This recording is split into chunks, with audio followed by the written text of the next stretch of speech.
Indemniser toutes les victimes du Mediator, mais à une condition, qu'elles renoncent à toute poursuite judiciaire. La proposition vient du laboratoire Servier, fabricant de l'antidiabétique qui aurait tué entre 200 et 5000 personnes en France, de 1976 jusqu'à son interdiction fin 2009. Elle fait bondir Charles-Joseph Houdin, avocat de victimes. C'est absolument scandaleux d'imaginer de pouvoir acheter le silence des victimes. Je n'imagine pas une seconde que le gouvernement laisse passer une telle initiative. Les victimes que je représente ne se laisseront pas acheter.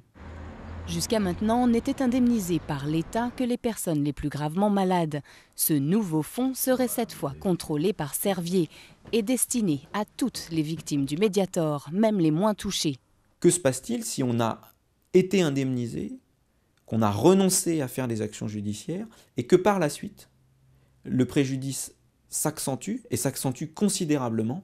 On pourrait avoir des victimes qui se retrouveraient dans une situation où elles ne peuvent plus obtenir une indemnisation juste et équitable au regard de l'aggravation.